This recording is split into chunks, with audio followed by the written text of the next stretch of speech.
Chapter 1. In my younger and more vulnerable years, my father gave me some advice that I've been turning over in my mind ever since. Whenever you feel like criticizing anyone, he told me, just remember that all the people in this world haven't had the advantages that you've had. And he didn't say any more, but we've always been unusually communicative in a reserved way. And I understood that he meant a great deal more than that. In consequence, I'm inclined to reserve all judgments, a habit that has opened up many curious natures to me, and also made me the victim of not a few veteran bores. The abnormal mind is quick to detect and attach itself to this quality when it appears in a normal person. And so it came about that in college I was unjustly accused of being a politician, because I was privy to the secret groups of wild, unknown men.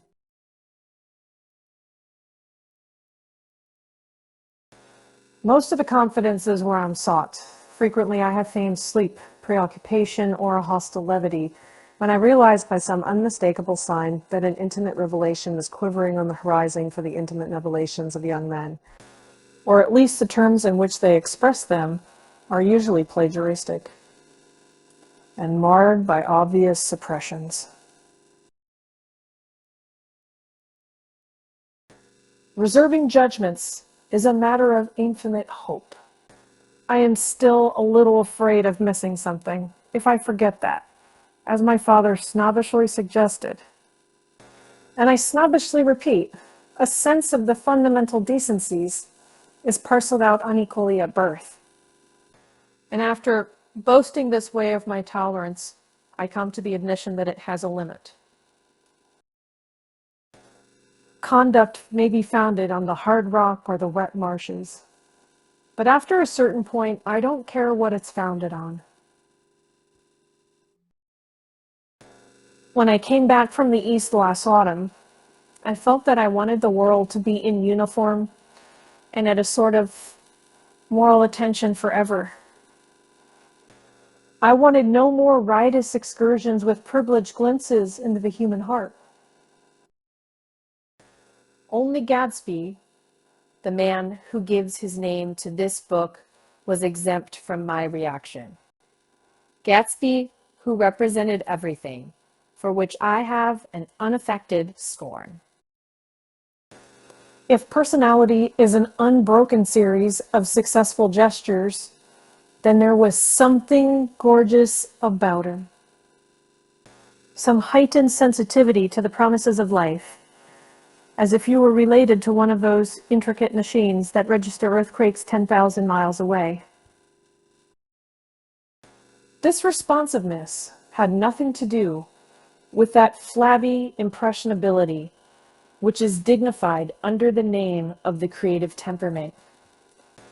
It was an extraordinary gift for hope, a romantic readiness, such as I have never found in any other person, and which it is not likely I shall ever find again.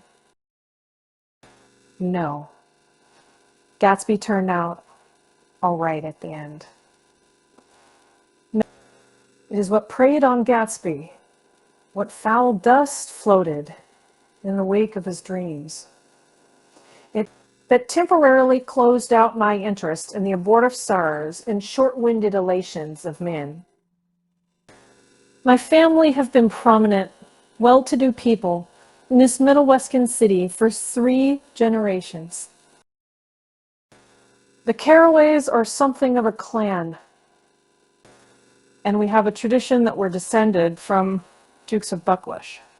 But the actual founder of my line was my grandfather's brother, who came here in '51, sent a substitute to the Civil War, and started the wholesale hardware business that my father carries on today.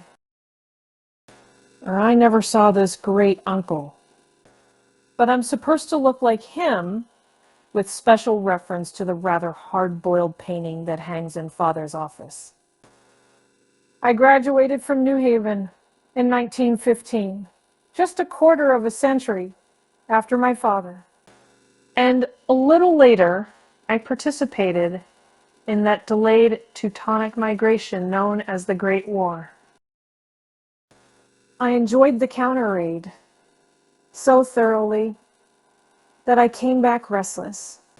Instead of being the warm center of the world, the Middle West now seemed like the ragged edge of the universe. So I decided to go east and learn the bond business. Everybody I knew was in the bond business, so I suppose it could support one more single man.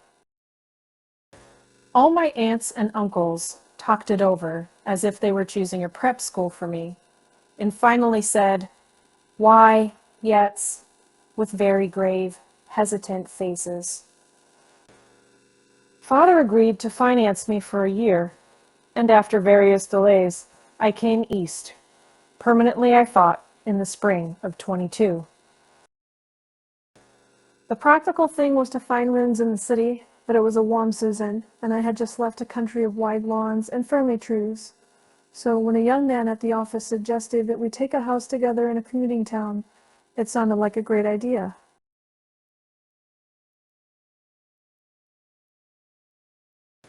He found the house, a weather-beaten cardboard bungalow at $80 a month. But at the last minute, the firm ordered him to Washington, and I went out to the country alone. I had a dog.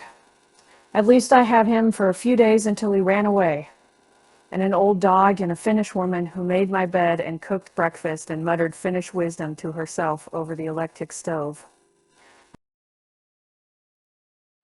It was lonely for a day or so, until one morning, some man, more recently arrived than I, stopped me on the road. "How do you get to West End Village?" he asked helplessly. I told him, and as I walked on, I was lonely. No longer. I was a guide, a pathfinder, an original settler. He had casually conferred on me the freedom of the neighborhood. And so, with the sunshine and the great bursts of leaves growing on the trees, just as things grow in fast movies, I had that familiar conviction that life was beginning over again with the summer. There was so much to read, for one thing, and so much fine health to be pulled down out of the young, breath-giving air. I bought a dozen volumes on banking and credit and investment securities, and they stood on my shelf in red and gold, like new money from the mint, promising to unfold the shining secrets that only Nidus and Morgan and Maecenas knew. And I had the high intention of reading many other books besides. I was rather literary in college. One year I wrote a series of very solemn and obvious editorials for the Yale News. And now, I was going to bring back all such things into my life and become again that most limited of all specialists, the well-rounded man. This isn't just an epigram. Life is much more successfully looked at from a single window after all. It was a matter of chance that I should have rented a house in one of the strangest communities in North America. It was on that slender, riotous island, which extends itself due east of New York, and where there are, among other natural curiosities, two unusual formations of land. 20 miles from the city, a pair of enormous eggs, identical in contour and separated only by a courtesy bay, jet out into the most domesticated body of salt water in the Western Hemisphere, the great wet barnyard of Long Island Sound.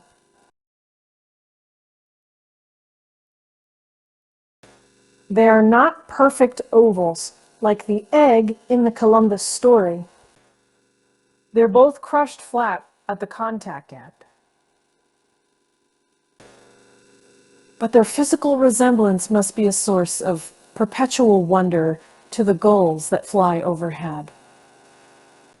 To the wingless, a more interesting phenomenon is their dissimilarity in every particular except shape and size. I lived at West Egg, the less fashionable of the two, though this is the most superficial tag to express the bizarre and not a little sinister contrast between them. My house was at the very tip of the egg, only 50 yards from the Sound, and squeezed between two huge places that rented for $12,000 or $15,000 a season.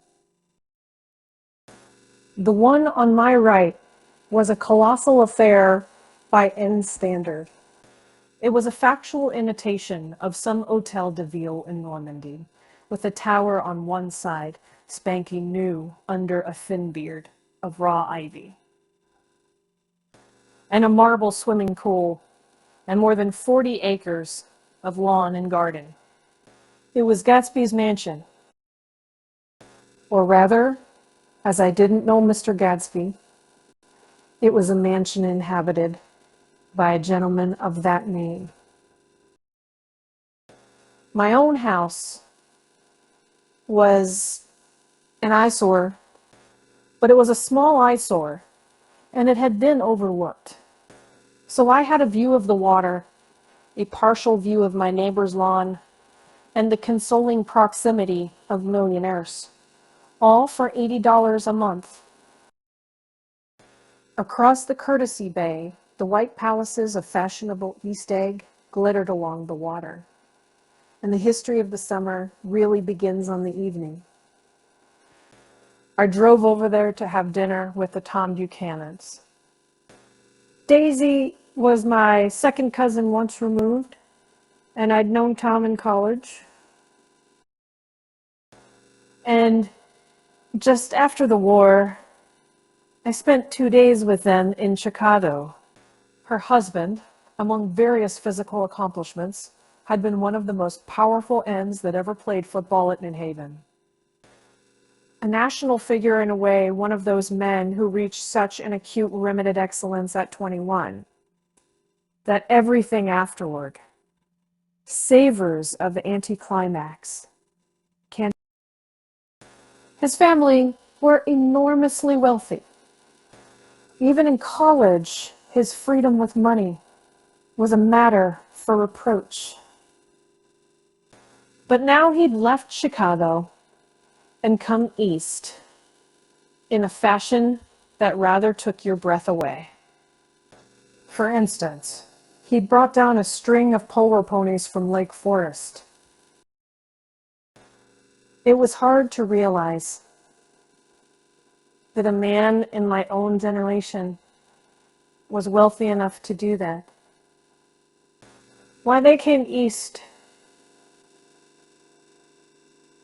I don't know.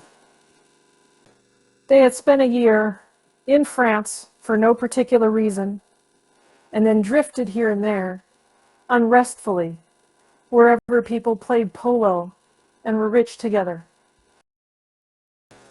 This was a permanent move, said Daisy over the telephone, but I didn't believe it. I had no sight into Daisy's heart, but I felt that Tom would drift on forever seeking, a little wistfully, for the dramatic turbulence of some irrecoverable.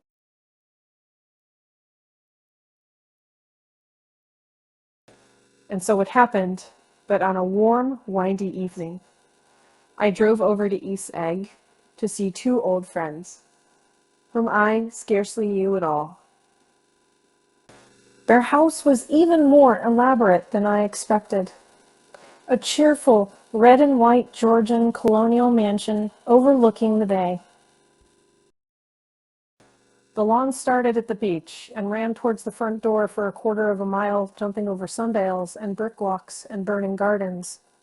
Finally, when it reached the house, drifting up the side in bright vines, as though from the momentum of its run.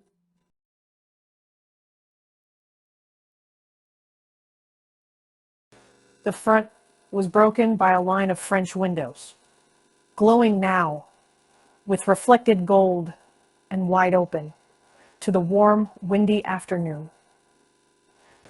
And Tom Buchanan, in riding clothes, was standing with his legs apart on the front porch. He had changed since his New Haven years.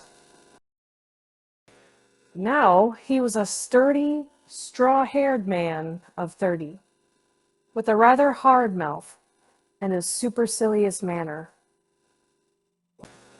Two shining, arrogant eyes had established dominance over his face and gave him the appearance of always leaning aggressively forward. Not even the effeminate swank of his riding clothes could hide the enormous power of that body.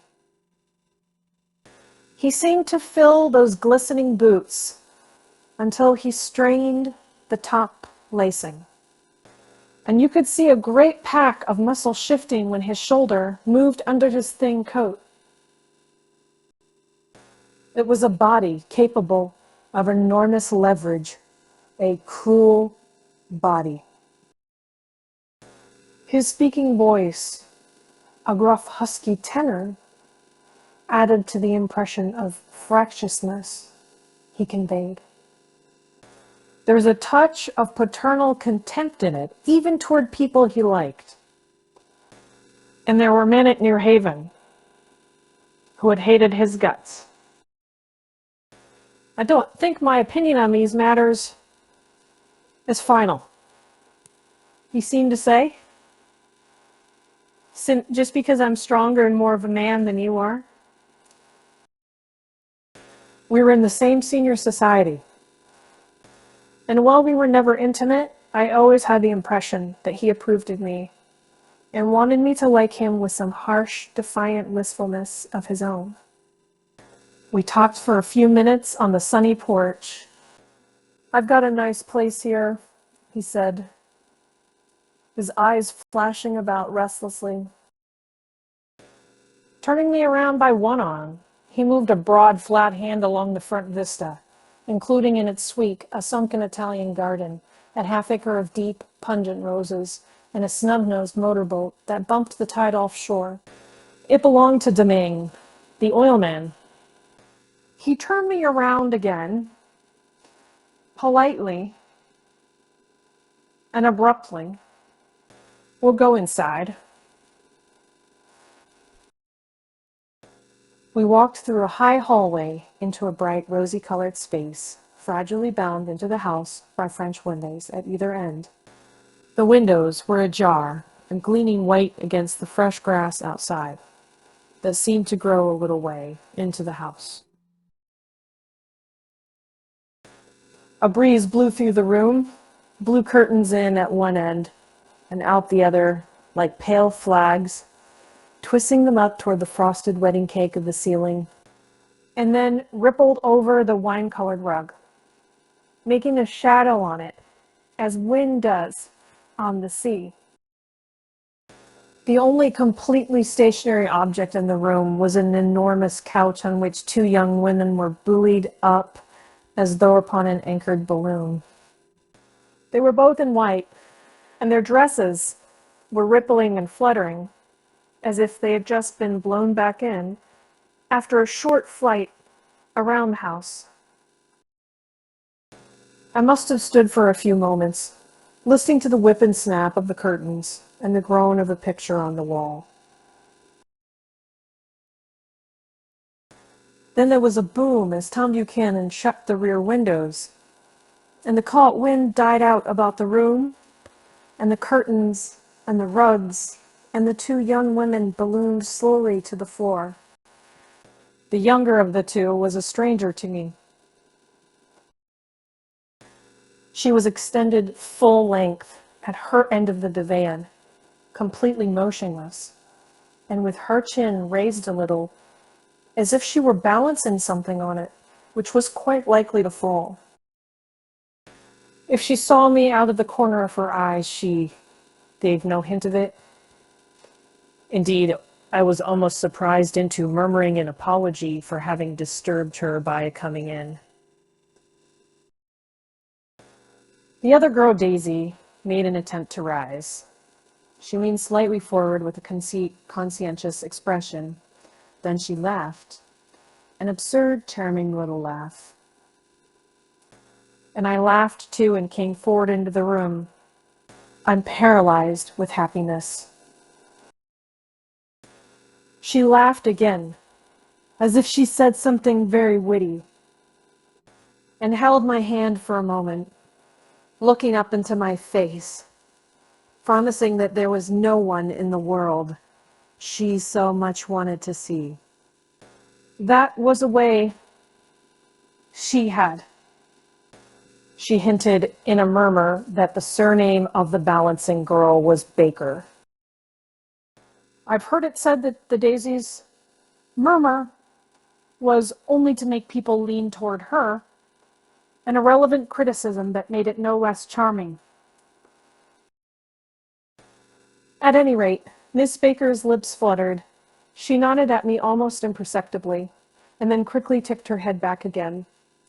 The object she was balancing had obviously tottered a little, and giving her something of a fright. Again, a sort of apology arose to my lips. Almost any exhibition of complete self-sufficiency draws a stunned tribute from me. I looked back at my cousin, who began to ask me questions in her low, thrilling voice. It was the kind of voice that the ear follows up and down, as if each speech is an arrangement of notes that will never be played again. Her face was sad and lovely with bright things in it, bright eyes and a bright passionate mouth. But there was an excitement in her voice that men who had cared for her found difficult to forget, a singing compulsion. A whispered listen, a promise that she had done exciting things just a while since, and that there were exciting things hovering in the next hour. I told her how I had stopped off in Chicago for a day on my way east, and how a dozen people had sent their love through me. Do they miss me? She cried hysterically. The whole town is desolate. All the cars have the left rear wheel painted black as a mourning wreath, and there's a persistent wail all night along the North Shore. How gorgeous. Let's go back, Tom. Tomorrow. Then she added irrelevantly, you ought to see the baby. I'd like to. She's asleep. She's 3 years old. Haven't you ever seen her? Never. Well, you ought to see her. She's Tom Buchanan, who had been hovering restlessly about the room, stopped and rested his hand on my shoulder. What you doing, Nick? I'm a bondman. Who with? I told him. Never heard of them. He remarked decisively, though this annoyed me. You will, I answered short. You will if you stay in the East. Oh, I'll stay in the East. Don't you worry, he said, glancing at Daisy and then back at me, as if he were alert for something more. I'd be a goddamn fool to live anywhere else. At this point, Miss Baker said, absolutely, with such suddenness that I started. It was the first word she had uttered since I came into the room. Evidently, it surprised her as much as it did me, for she yawned and with a series of rapid, deft movements stood up into the room. I'm stiff, she complained. I've been lying on that sofa for as long as I can remember. Don't look at me, Daisy retorted. I've been trying to get you to New York all afternoon. No. Thanks, said Miss Baker. To the 4 cocktails. Just in from the pantry. I'm absolutely in training. Her host looked at her incredulously. You are. He took down his drink as if it were a drop in the bottom of a glass. How you ever get anything done is beyond me. I looked at Miss Baker, wondering what it was she got done.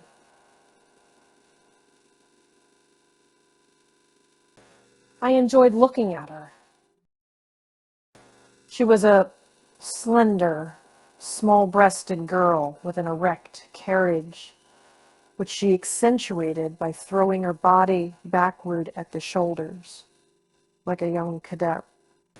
Her gray, sun-strained eyes looked back at me with polite, reciprocal curiosity out of a wan, charming, discontented face.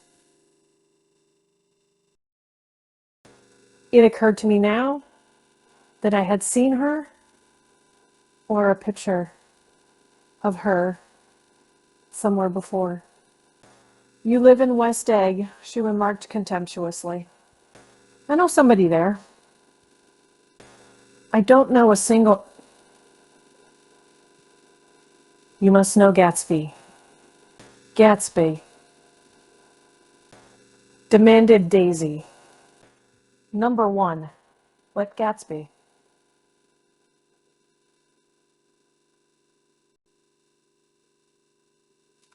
Gatsby.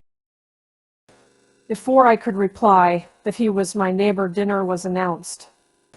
Wedging his tense arm imperatively under mine, Tom Buchanan compelled me from the room, as though he were moving a checker to another square. Slenderly, languidly, their hands set lightly on their hips. The 2 young women preceded us out onto a rosy-colored porch, open toward the sunset, where 4 candles flickered on the table in the diminished wind. Why candles? Objected Daisy, frowning. She snapped them out with her fingers. In 2 weeks, it'll be the longest day in the year. She looked at us all radiantly. Do you always watch for the longest day of the year and then miss it? I always watch for the longest day in the year and then miss it. We ought to plan something, yawned Miss Baker, sitting down at the table as if she were getting into bed. All right, said Daisy. What'll we plan? She turned to me helplessly. What do people plan? Before I could answer, her eyes fastened with an odd expression on her little finger. Look, she complained. I heard it. We all looked. The knuckle was black and blue. You did it, Tom, she said accusingly. I know you didn't mean to, but you did, dear. That's what I get for marrying a brute of a man. A great, big, hulking, physical specimen of a... I hate that word, hulking, objected Tom crossly, even in kidding. Hulking, insisted Daisy.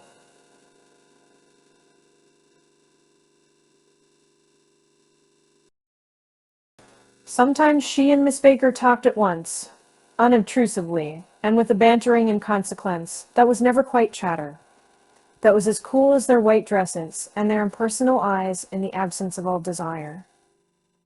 They were here, and they accepted Tom and me, making only a polite, pleasant effort to entertain or to be entertained.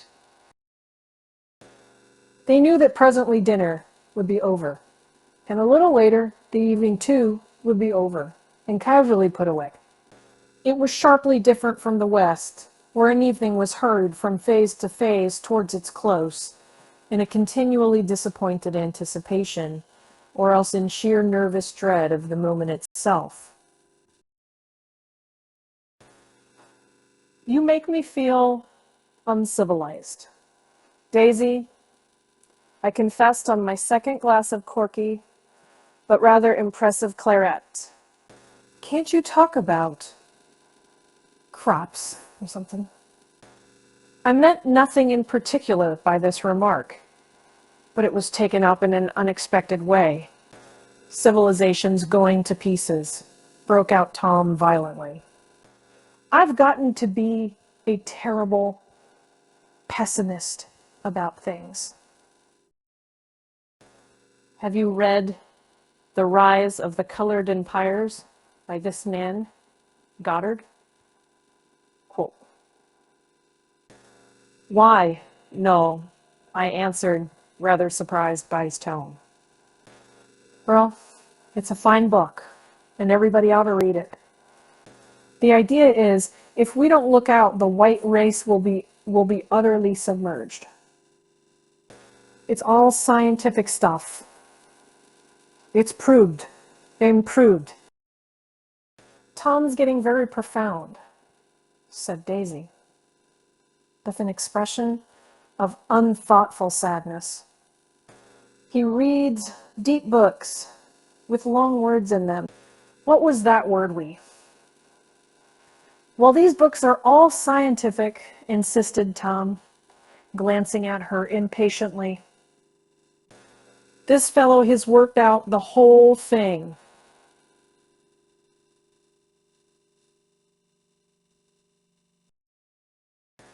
It's up to us, who are the dominant race, to watch out, or these other races will have control of things. We've got to beat them down, whispered Daisy, winking ferociously toward the fervent sun. You ought to live in California, began Miss Baker, but Tom interrupted her by shifting heavily in his chair.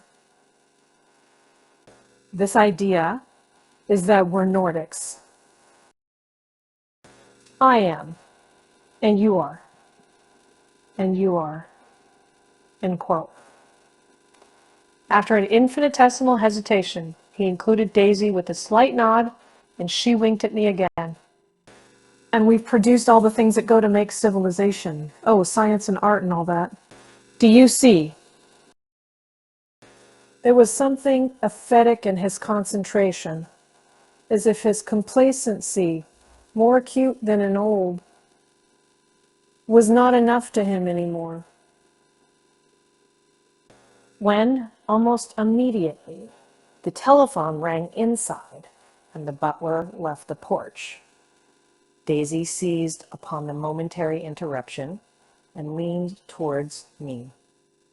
I'll tell you a family secret, she whispered enthusiastically. It's about the butler's nose. Do you want to hear about the butler's nose? That's why I came over tonight.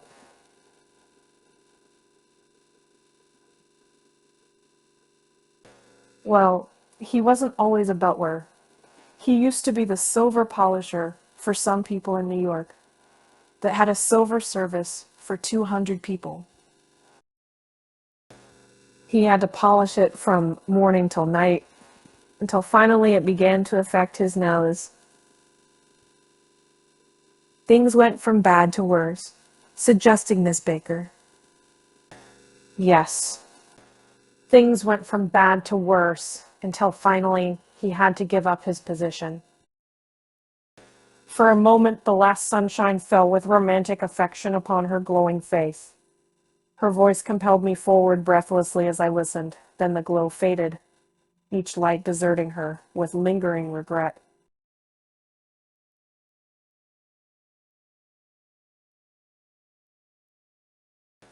The butler came back and murmured something close to Tom's ear, whereupon Tom frowned, pushed back his chair, and without a word went inside. As if his absence quickened something within her, Daisy leaned forward again, her voice glowing and singing. "I love to see you at my table, Nick. You remind me of a rose, an absolute rose." Doesn't he? She turned to Miss Baker for confirmation. An absolute rose? This was untrue. I am not even faintly like a rose. She was only extemporizing, but a stirring warmth flowed from her, as if her heart was trying to come out to you concealed in one of those breathless, thrilling words. Then suddenly she threw her napkin on the table and excused herself and went into the house. Miss Baker and I exchanged a short glance, consciously devoid of meaning. I was about to speak when she sat up alertly and said, "Shh," in a warning voice. A subdued, impassioned murmur was audible in the room beyond, and Miss Baker leaned forward unashamed, trying to hear. The murmur trembled on the verge of coherence, sank down, mounted excitedly, and then ceased altogether. "This Mr. Gatsby you spoke of is my neighbor," I began. "Don't talk. I want to hear what happens." "Is something happening?" I inquired innocently. "You mean to say you don't know?" I said, Miss Baker, honestly surprised. "I thought everybody knew." "I don't."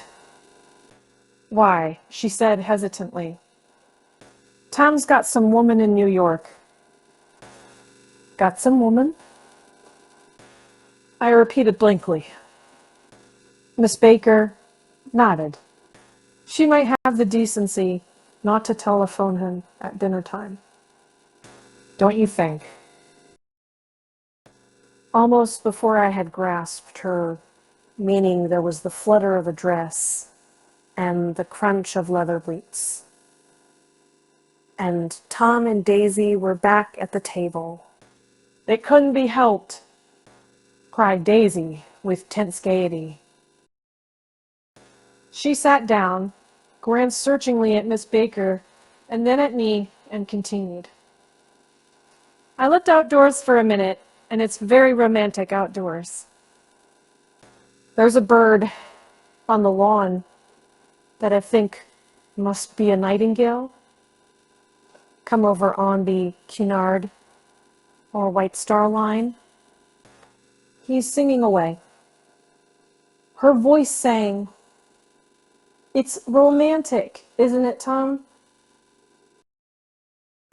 "Very romantic," he said, and then miserably to me, "If it's light enough after dinner, I want to take you down to the stables." The telephone rang inside, startlingly, and as Daisy shook her head decisively at Tom, the subject of the stables, in fact, all subjects, vanished into air. Among the broken fragments of the last 5 minutes at table, I remember the candles being lit again, pointlessly, and I was conscious of wanting to look squarely at everyone, and yet to avoid all eyes. I couldn't guess what Daisy and Tom were thinking, but I doubt if even Miss Baker, who seemed to have mastered a certain hearty skepticism, was able utterly to put this fifth guest's shrill metallic urgency out of mind. To a certain temperament, the situation might have seemed intriguing. My own instinct was to telephone immediately for the police. The horses, needless to say, were not mentioned again.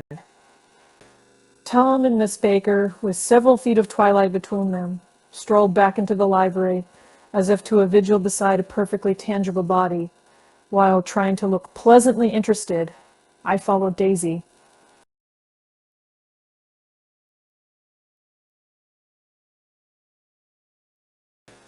In its deep gloom, we sat down side by side on a wicker settee.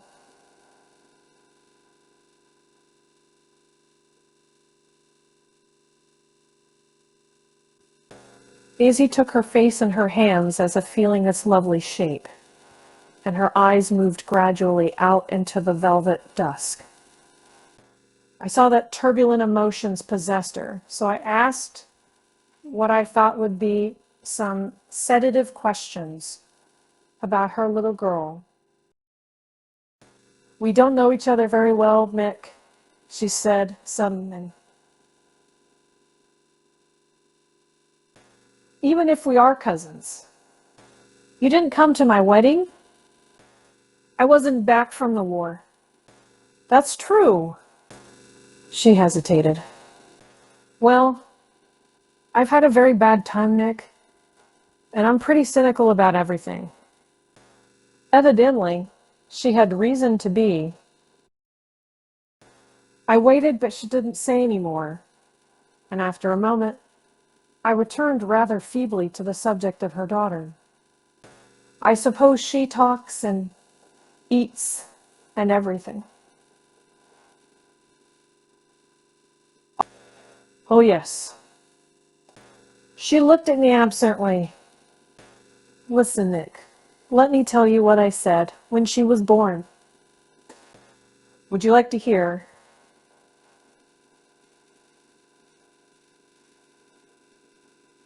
"Very much. It'll show you how I've gotten to feel about things. Well, she was less than an hour old, and Tom wears God knows where. I woke up out of the ether with an utterly abandoned feeling and asked the nurse right away if it was a boy or a girl. She told me it was a girl, and so I turned my head away and wept. "All right," I said, "I'm glad it's a girl, and I hope she'll be a fool. That's the best thing a girl can be in this world. A beautiful little fool." "You see, I think everything's terrible anyhow," she went on in a convinced way. "Everybody thinks so, the most advanced people. And I know. I've been everywhere and seen everything and done everything." Her eyes flashed around her in a defiant way, rather like Tom's, and she laughed with thrilling scorn. "Sophisticated. God, I'm sophisticated." The instant her voice broke off, ceasing to compel my attention, my belief, I felt the basic insincerity of what she had said. It made me uneasy, as though the whole evening had been a trick of some sort to exact a contributory emotion from me. I waited, and sure enough, in a moment, she looked at me with an absolute smirk on her lovely face, as if she had asserted her membership in a rather distinguished secret society to which she and Tom belonged. Inside, the crimson room bloomed with light. Tom and Miss Baker sat at either end of the long couch, and she read aloud to him from the Saturday Evening Post, the words, murmurous and uninflected, running together in a soothing tune. The lamplight, bright on his boots and dull on the autumn leaf yellow of her hair, glinted along the paper as she turned a page with a flutter of slender muscles in her arms. When we came in, she held us silent for a moment with a lifted hand. "To be continued," she said, tossing the magazine on the table, "in our very next issue." Her body asserted itself with a restless movement of her knee, and she stood up. 10 o'clock, she remarked. apparently finding the time on the ceiling. Time for this good girl to go to bed. Jordan's going to play in the tournament tomorrow. Explained Daisy, over at Westchester. Oh, you're Jordan Baker. I knew now why her face was familiar. Its pleasing, contemptuous expression had looked out at me from many rotogravure pictures of the sporting life at Asheville and Hot Springs and Palm Beach. I had heard some story of her too, a critical, unpleasant story. But what it was, I had forgotten long ago. Good night, she said softly. Wake me at 8, won't you? If you'll get up. I will. Good night, Mr. Carraway. See you anon. Of course you will, confirmed Daisy. In fact, I think I'll arrange a marriage. Come over often, Nick, and I'll sort of, fling you together. You know, lock you up accidentally in linen closets and push you out to sea in a boat, and all that sort of thing. Good night, called Miss Baker from the stairs. I haven't heard a word.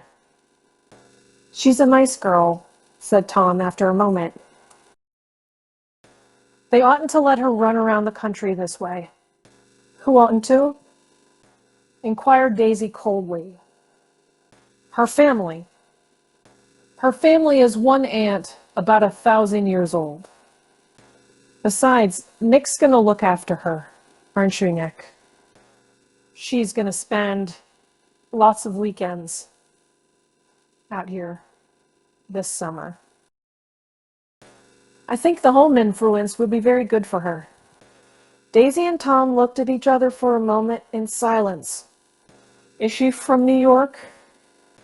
I asked quickly. From Louisville. Our right girlhood was passed together there. Our beautiful light. Did you give Nick a little heart-to-heart talk? On the veranda, demanded Tom suddenly. Did I? She looked at me. I can't seem to remember, but I think we talked about the Nordic race.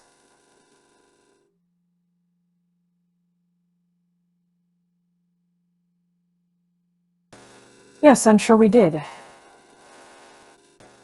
It sort of crept up on us, and first thing you know. Don't believe everything you hear, Nick, he advised me.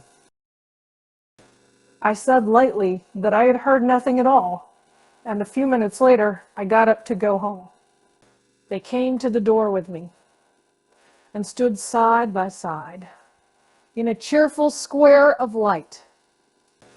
As I started my motor, Daisy peremptorily called, Wait, I forgot to ask you something, and it's important. We heard you were engaged to a girl out west. That's right, corroborated Tom kindly. We heard that you were engaged. It's a libel. I'm too poor. But we heard it, insisted Daisy, surprising me by opening up again in a flower-like way. We heard it from 3 people, so it must be true.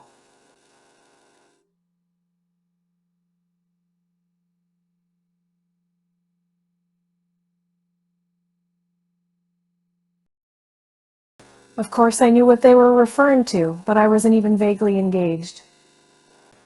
The fact that gossip had published the banns was one of the reasons I had come east. You can't stop going with an old friend on account of rumors. And on the other hand, I had no intention of being rumored into marriage. Their interest, rather, touched me and made them less remotely rich. Nevertheless, I was confused and a little disgusted as I drove away.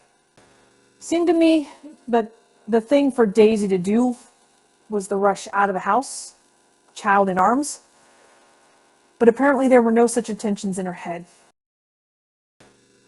As for Tom, the fact that he had some woman in New York was really less surprising than that he had been depressed by a book. Something was making him nibble at the edge of stale ideas, as if his sturdy physical egotism no longer nourished his peremptory heart. Already, it was deep summer on roadhouse roofs and in front of wayside garages, where new red petrol pumps sat out in pools of light. And when I reached my estate at West Egg, I rammed the car under its shed and sat for a while on an abandoned grass roller in the yard.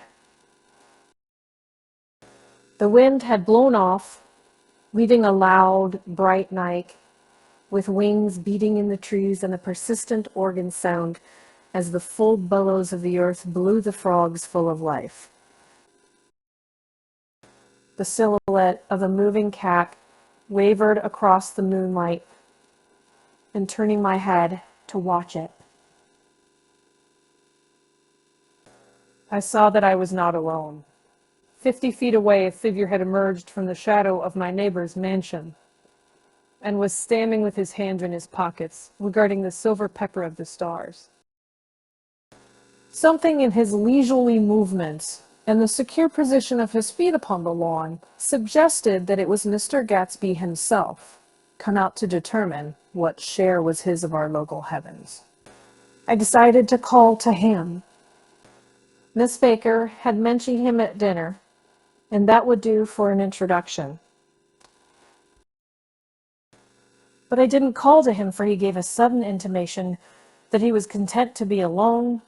He stretched out his arms toward the dark water in a curious way, and far as I was from him, I could have sworn he was trembling. Involuntarily, I glanced seaward and distinguished nothing except a single green light, minute and far away. That might have been the end of a gawk. When I looked once more for Gatsby, he had vanished, and I was alone again in the unquiet darkness. Chapter 2. About halfway between West Egg and New York, the motor road hastily joins the railroad and runs beside it for a quarter of a mile, so as to shrink away from a certain desolate area of land. This is a valley of ashes, a fantastic farm where ashes grow like wheat into ridges and hills and grotesque gardens, where ashes take the forms of houses and chimneys and rising smoke. And finally, with a transcendent effort of ash-gray men who move dimly and already crumbling through the powdery air. Occasionally, a line of gray cars crawls along an invisible track, gives out a ghastly creak, and comes to rest. And immediately, the ash-gray men swarm up with leaden stains and stir up an impenetrable cloud which screens their obscure operations from your sight. But above the gray land and the spasms of bleak dust, which drift endlessly over it, you perceive, after a moment, the eyes of Dr. T.J. Eckelberg. The eyes of Dr. T.J. Eckelberg are blue and gigantic. Their retinas are 1 yard high. They look out of no face, but instead from a pair of enormous yellow spectacles which pass over a non-existent nose. Evidently, some wild wag of an oculist set them there to fatten his practice in the borough of Queens, and then sank down himself into eternal blindness, or forgot them, and moved away. But his eyes dimmed a little by many paintless days under sun and rain, brewed on over the solemn dumping ground. The Valley of Ashes is bounded on one side by a small foul river, and when the drawbridge is up to let barges through, the passengers on waiting trains can stare at the dismal scene for as long as half an hour. There is always a halt there of at least a minute. And it was because of this that I first met Tom Buchanan's mistress. The fact that he had one was insisted upon wherever he was known. His acquaintances resented the fact that he turned up in popular cafes with her, and leaving her at a table, sauntered about, chatting with whomsoever he knew. Though I was curious to see her, I had no desire to meet her, but I did. I went up to New York with Tom on the train one afternoon, and when we stopped by the ash heaps, he jumped to his feet and, taking hold of my elbow, literally forced me from the car. "We're getting off," he insisted. "I want you to meet my girl." I think he tensed up a good deal at luncheon, and his determination to have my company bordered on violence. The supercilious assumption was that on Sunday afternoon I had nothing better to do. I followed him over a low, whitewashed railroad fence, and we walked back 100 yards along the road under Dr. Eckelberg's persistent stare.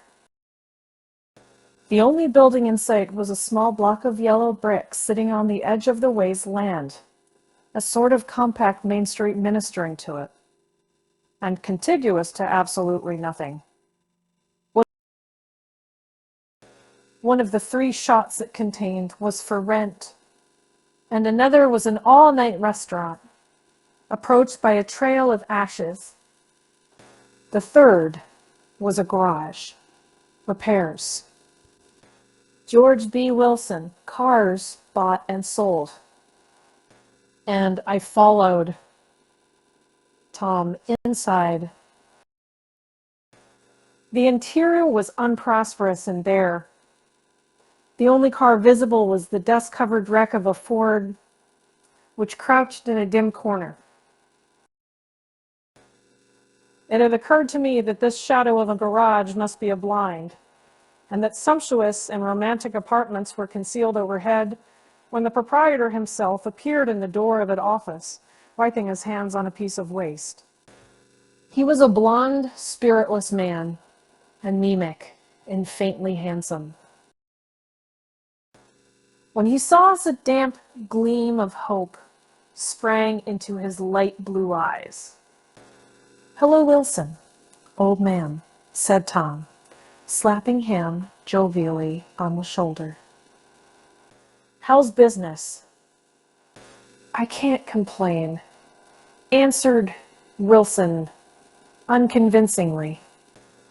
"When are you going to sell me that car?" "Next week. I've got my man working on it now." "Works pretty slow, don't he?" "No, he doesn't," said Tom coldly. "And if you feel that way about it, maybe I'd better sell it somewhere else after all." "I don't mean that," explained Wilson quickly. "I just meant..." His voice faded off, and Tom glanced impatiently around the garage. Then I heard footsteps on the stairs, and in a moment the thickish figure of a woman blocked out the light from the office door. She was in the middle 30s and faintly stout, but she carried her flesh sensuously, as some women can. Her face, above a spotted dress of dark blue crepe de chine, contained no facet or gloom of beauty. but there was an immediately perceptible vitality about her, as if the nerves of her body were continually smoldering. She smiled slowly, and walking through her husband as if he were a ghost, shook hands with Tom, looking him flush in the eye. Then she wet her lips, and without turning around, spoke to her husband in a soft, coarse voice. "Get some chairs.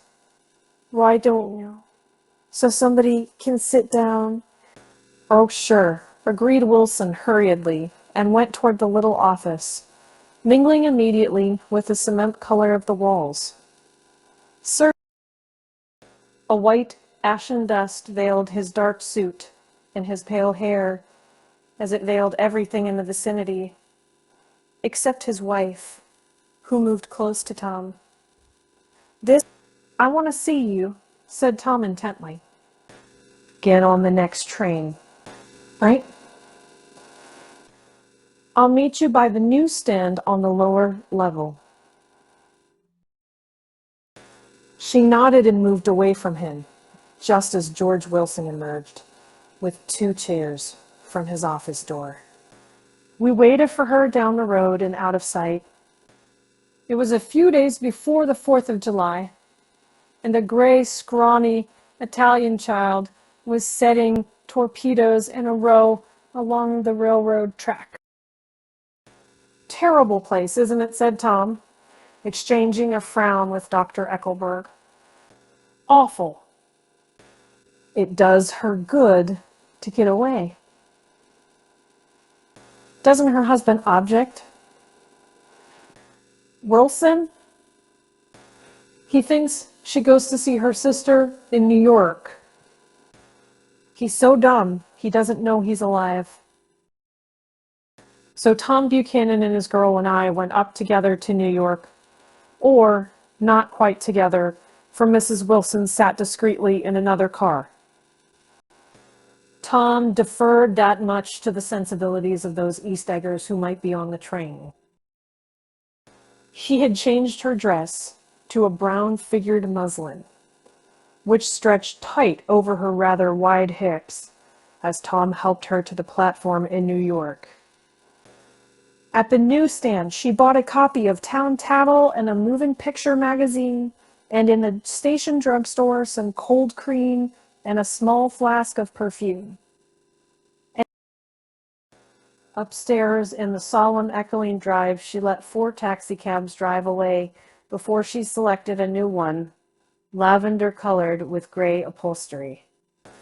And in this, we slid out from the mass of the station into the glowing sunshine. But immediately, she turned sharply from the window and, leaning forward, tapped on the front glass. "I want to get one of those dogs," she said earnestly. "I want to get one for the apartment. They're nice to have a dog." We backed up to a gray old man who bore an absurd resemblance to John D. Rockefeller. In a basket swung from his neck cowered a dozen very recent puppies of an indeterminate breed.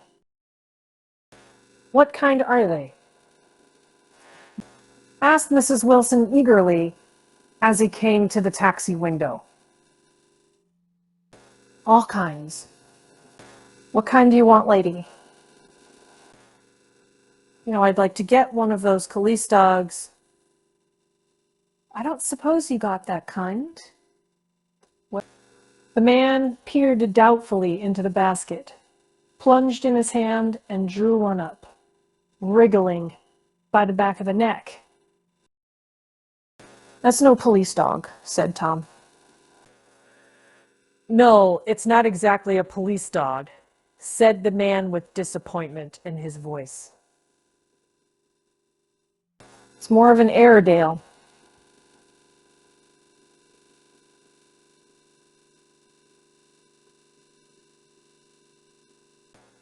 He passed his hand over the brown wash rag of a back. "Look at that coat." "Some coat." "That's a dog. That'll never bother you with catching cold."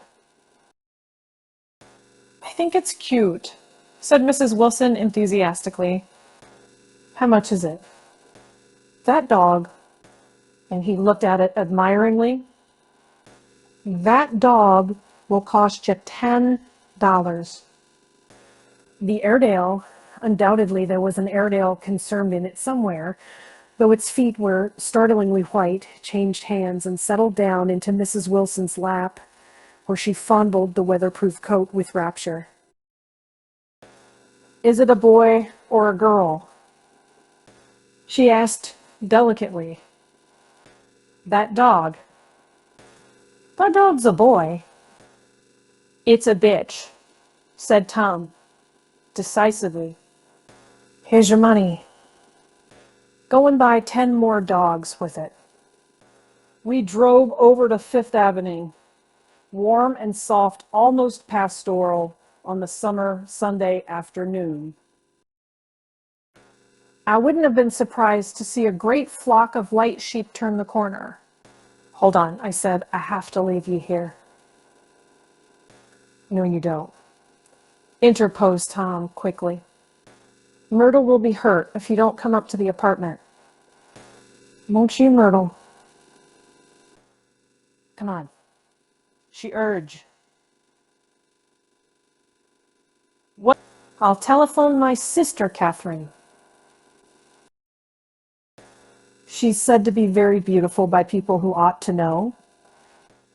Well, I'd like to. But, he went on, cutting back again over the park toward the West Hundreds. At 158th Street, the cab stopped at one slice in a long white cake of apartment houses. Throwing a regal homecoming glance around the neighborhood, Mrs. Wilson gathered up her dog and her other purchases and went haughtily in. So I'm going to have the McKees come up, and he just discovered that he announced as we hit Rose in the elevator. And of course, I got to call up my sister too. The apartment was on the top floor. A small living room, a small dining room, a small bedroom, and a bath. The living room was crowded to the doors with a set of tapestried furniture entirely too large for it, so that to move about was to stumble continually over scenes of ladies swinging in the gardens of Versailles. The only picture was an over-enlarged photograph, apparently a hen, sitting on a blurred rock. Looked at from a distance, however, the hen resolved itself into a bonnet, and the countenance of a stout old lady beamed down into the room. Several old copies of Town Tattle lay on the table together with a copy of Simon Called Peter, and some of the small scandal magazines of Broadway. Mrs. Wilson was first concerned with the dog. A reluctant elevator boy went for a box full of straw and some milk, to which he added on his own initiative a tin of large, hard dog biscuits, one of which decomposed apathetically in the saucer of milk all afternoon. Meanwhile, Tom brought out a bottle of whiskey from a locked bureau door. I have been drunk just twice in my life, and the second time was that afternoon. So everything that happened has a dim, hazy cast over it, although until after 8 o'clock, the apartment was full of cheerful sun. Sitting on Tom's lap, Mrs. Wilson called up several people on the telephone. Then there were no cigarettes, and I went out to buy some at the drugstore on the corner. When I came back, they had both disappeared. So I sat down discreetly in the living room and read a chapter of Simon Called Peter. Either it was terrible stuff, or the whiskey distorted things, because it didn't make any sense to me.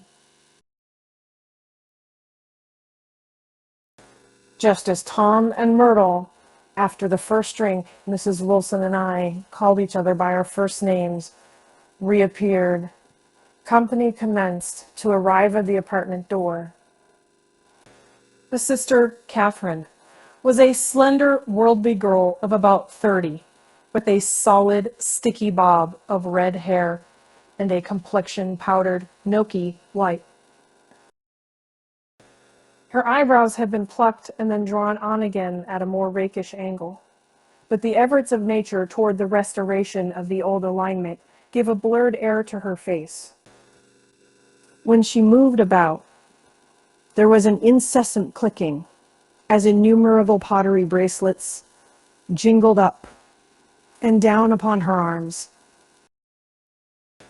She came in with such a proprietary haste, and looked around so possessively at the furniture that I wondered if she lived here. But when I asked her, she laughed immoderately, repeated my question aloud, and told me she lived with a girlfriend at a hotel. Mr. McKee was a pale, feminine man from the flat below. He had just shaved, for there was a white spot of lather on his cheekbone, and he was most respectful in his greeting to everyone in the room. He informed me that he was in the artistic game, and I gathered later that he was a photographer and had made the dim enlargement of Mrs. Wilson's mother, which hovered like an ectoplasm on the wall. His wife was shrill, languid, handsome, and horrible. She told me with pride that her husband had photographed her 127 times since they had been married. Mrs. Wilson had changed her costume some time before, and was now attired in an elaborate afternoon dress of cream-colored chiffon, which gave out a continual rustle as she swept about the room. With the influence of the dress, her personality had also undergone a change. The intense vitality that had been so remarkable in the garage was converted into impressive hauteur. Her laughter, her gestures, her assertions became more violently affected moment by moment, and as she expanded the room, grew smaller around her, until she seemed to be revolving on a noisy, creaking pivot through the smoky air. My dear, she told her sister in a high, mincing shout, most of these fellas will cheat you every time. All they think of is money. I had a woman appear last week to look at my feet, and when she gave me the bill, you'd have thought she had my appendicitis out. What was the name of the woman? Ask Mrs. McKee. Mrs. Everhart. She goes around looking at people's feet in their own homes. I like your dress, remarked Mrs. McKee. I think it's adorable. Mrs. Wilson rejected the compliment by raising her eyebrow in disdain. It's just the crazy old thing, she said. I just slip it on sometimes when I don't care what I look like. But it looks wonderful on you, if you know what I mean, pursued Mrs. McKee. If Chester could only get you in that pose, I think he could make something of it. We all looked in silence at Mrs. Wilson, who removed a strand of hair from over her eyes and looked back at us with a brilliant smile. Mr. McKee regarded her intently with his head on one side, and then moved his hand back and forth slowly in front of his face. I should change the light, he said after a moment. I'd like to bring out the modeling of the features, and I'd try to get hold of all the back hair. I wouldn't think of changing the light, cried Mrs. McKee. I think it's... Her husband said, shh. And we all looked at the subject again, whereupon Tom Buchanan yawned audibly and got to his feet. You McKees have something to drink, he said. Get some more ice and mineral water, Myrtle, before everybody goes to sleep. I told that boy about the ice. Myrtle raised her eyebrows in despair at the shiftlessness of the lower orders. These people. You have to keep after them all the time. She looked at me and laughed pointlessly. Then she flounced over to the dog, kissed it with ecstasy, and swept into the kitchen, implying that a dozen chefs awaited her orders there. I've done some nice things out on Long Island, asserted Mr. McKee. Tom looked at him blankly. Two of them we have framed downstairs. Two what? Would demanded Tom. Two studies.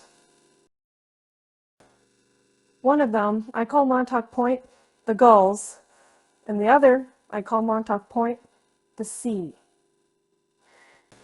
The sister Catherine sat down beside me on the couch. Do you live down on Long Island too? And she inquired. What? I live at West Egg. Really? I was down there at a party about a month ago at a man named Gatsby's. Do you know him? I live next door to him. Well, they say he's a nephew or a cousin of Kaiser Wilhelm's. That's where all his money comes from. Really? She nodded. I'm scared of him. I'd hate to have him get anything on me. This absorbing information about my neighbor was interrupted by Mrs. McKee's pointing suddenly at Kathleen. Chester, I think you could do something with her, she broke out, but Mr. McKee only nodded in a bored way and turned his attention to Tom. I'd like to do more work on Long Island, if I could get the entry.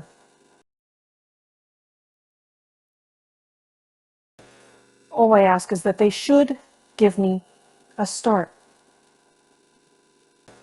Ask Luddle, said Tom, breaking into a short shout of laughter as Mrs. Wilson entered with a tray. She'll give you a letter of introduction. Won't you, Myrtle? Do what? She asked, startled.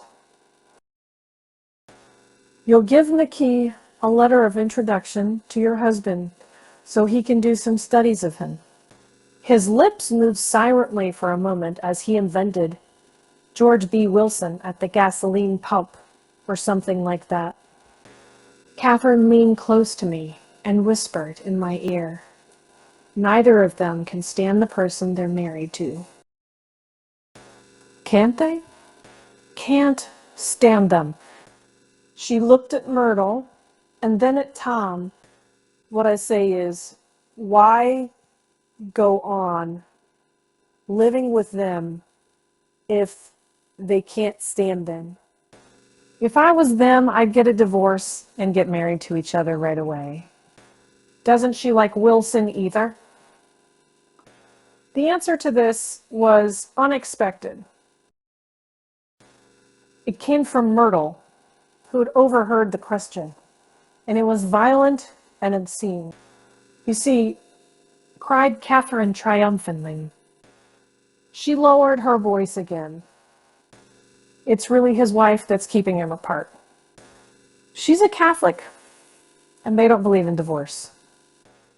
And Daisy was not a Catholic, and I was a little shocked at the elaborateness of the lie. When they do get married, continued Catherine, they're going west to live for a while until it blows over. It'd be more discreet to go to Europe. Oh, do you like Europe?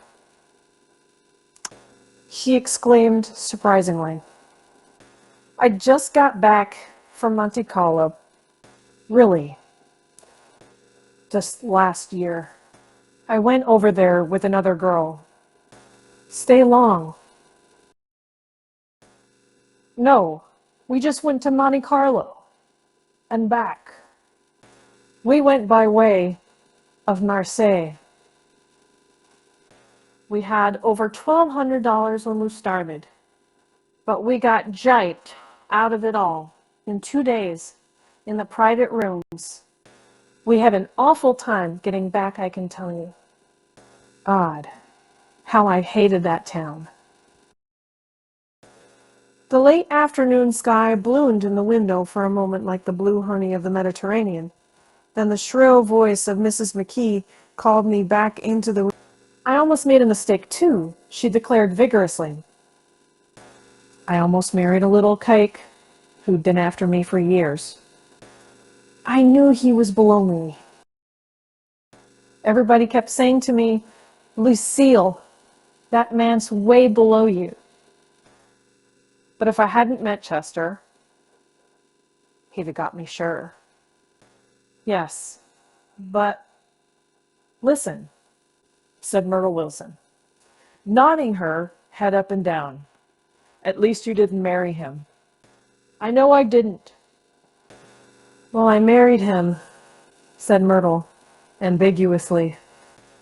And that's the difference between your case and mine. Why did you, Myrtle? Demanded Catherine. Nobody forced you to. Myrtle considered. I married him because I thought he was a gentleman, she said finally. I thought he knew something about breeding, but he wasn't fit to lick my shoe. You were crazy about him for a while, said Catherine. Crazy about him, cried Myrtle incredulously. Who said I was crazy about him? I never was any more crazy about him than I was about that man there. She pointed suddenly at me, and everyone looked at me accusingly. I tried to show by my expression, but I expected no affection. The only crazy I was when I married him. I knew right away I made a mistake. He borrowed somebody's best suit to get married in and never even told me about it. And the man came after it one day when he was out. Oh, is that your suit? I said. This is the first I ever heard about it. But I gave it to him, and then I lay down and cried to beat the band all afternoon. She really ought to get away from him, resumed Catherine to me. They've been living over that garage for 11 years. And Tom's the first sweetie she ever had. The bottle of whiskey, a second one, was now in constant demand by all present, excepting Catherine, who felt just as good on nothing at all. Tom rang for the janitor and sent him for some celebrated sandwiches, which were a complete supper in themselves. I wanted to get out and walk eastward toward the park through the soft twilight, but each time I tried to go, I became entangled in some wild, strident argument which pulled me back as if with ropes into my chair. Yet, high over the city, our line of yellow windows must have contributed their share of human secrecy to the casual watcher in the darkening streets. And I saw him too, looking up and wondering. I was within and without, simultaneously enchanted and repelled by the inexhaustible variety of life. Myrtle pulled her chair close to mine, and suddenly her warm breath poured over me the story of her first meeting with Tom. It was on the two little seats facing each other that are always the last ones left on the train. I was going up to New York to see my sister and spend the night. He had on a dress suit and patent leather shoes, and I couldn't keep my eyes off him, but every time he looked at me, I had to pretend to be looking at the advertisement over his head. When we came into the station, he was next to me, and his white shirt front pressed against my arm, and so I told him I'd have to call a policeman. But he knew I lied. I was so excited that when I got into a taxi with him, I didn't hardly know I wasn't getting into a subway train. All I kept thinking about, over and over, was, you can't live forever. You can't live forever. She turned to Mrs. McKee, and the room rang full of her artificial laughter. "My dear," she cried, "I'm going to give you this dress as soon as I'm through with it. I've got to get another one tomorrow. I'm going to make a list of all the things I've got to get. A massage, and a wave, and a collar for the dog, and one of those cute little ashtrays where you touch a spring, and a wreath with a black silk bow from Mother's grave that'll last all summer. I gotta write down a list so I won't forget all the things I got to do." It was 9 o'clock. Almost immediately afterward, I looked at my watch and found it was 10. Mr. McKee was asleep on a chair with his fists clenched in his lap, like a photograph of the man of action. Taking out my handkerchief, I wiped from his cheek the spot of dried lather that had worried me all the afternoon. The little dog was sitting on the table, looking with blind eyes through the smoke, and from time to time, groaning faintly. People disappeared. We appeared, made plans to go somewhere, and then lost each other, searched for each other, found each other a few feet away. Sometime toward midnight, Tom Buchanan and Mrs. Wilson stood face to face discussing, in impassioned voices, whether Mrs. Wilson had any right to mention Daisy's name. "Daisy! Daisy! Daisy!" shouted Mrs. Wilson. "I'll say it whenever I want to. Daisy, die." Making a short, deft movement, Tom Buchanan broke her nose with his open hand. Then there were bloody towels upon the bathroom floor, and women's voices scolding and high over the confusion, a long, broken wail of pain. Mr. McKee awoke from his doze and started in a daze toward the door. When he had gone halfway, he turned around and stared at the scene. His wife and Catherine, scolding and consoling, as they stumbled here and there among the crowded furniture with articles of aid. And the despairing figure on the couch, bleeding fluently and trying to spread a copy of Town Tattle over the tapestry scenes of Versailles. Then Mr. McKee turned and continued on out the door. Taking my hat from the chandelier, I followed. "Come to lunch someday," he suggested as we groaned down in the elevator. "Where?" "Anywhere. Keep your hands off the lever." Snapped the elevator boy. "I beg your pardon," said Mr. McKee with dignity. "I didn't know I was touching it." "All right," I agreed. "I'll be glad to." I was standing beside his bed, and he was sitting up between the sheets, clad in his underwear, with a great portfolio in his hands. Beauty and the Beast, Loneliness, Old Grocery Horse, Broken Bridge. Then, I was lying half asleep in the cold lower level of the Pennsylvania station, staring at the morning Tribune and waiting for the 4 o'clock train.